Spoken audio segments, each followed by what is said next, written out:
Проектите со кои општините аплицирале на јавниот повик за поддршка од владата се очекува да бидат одобрени на денешната владина седница.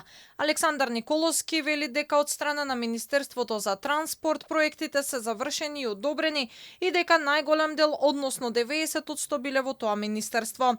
Претходно беше соопштено дека 80 општини со 357 проекти аплицирале на јавниот повик за финансирање од владата со парите кои властат ги обезбеди преку заем од унгарската Експорт-импорт банка. Мислам дека е многу веројатно најголем дел, ако не и сите, да ги изгласаме на денешната седница на влада. Јас од тука одам на седница на влада. Преку 90% од проектите се кај мене во Министерството за транспорт.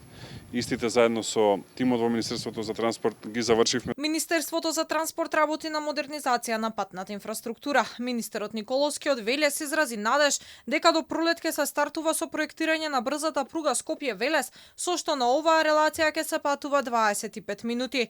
Во поглед на овој дел од државата се работи на изградба на нов мост на река Вардар Башино село, која што е практично најкритичка точка за влез во Велес и не може да се санира. Се работи на реконструкција на делницата Башино село до мостот во вредност 144 милиони денари. Клучното, ова не е изборно ветување, а тоа е изградба на нов мост кај Башино село. Во моментов ЈПДП работи на проектирање и се надевам дека следната година ќе избере изведувач кој што ќе го изгради овој мост како еден капитален објект кој што е потребен за општина Велес. Се надевам дека до пролет ќе почнеме проектирање, а во следни 4 до 5 години и ќе завршиме брза пруга, која што ќе значи дека од центар на Велес до центар на Скопје ќе се патува за 25 минути со просечна брзина од 200 км на час. Инаку во Велес денеска беше промовирана нова социјална зграда каде треба да се вдомат 29 семејства. Аплицирањето трае до 21 октомври, а Николовски е дециден дека процесот на доделување на социјални станови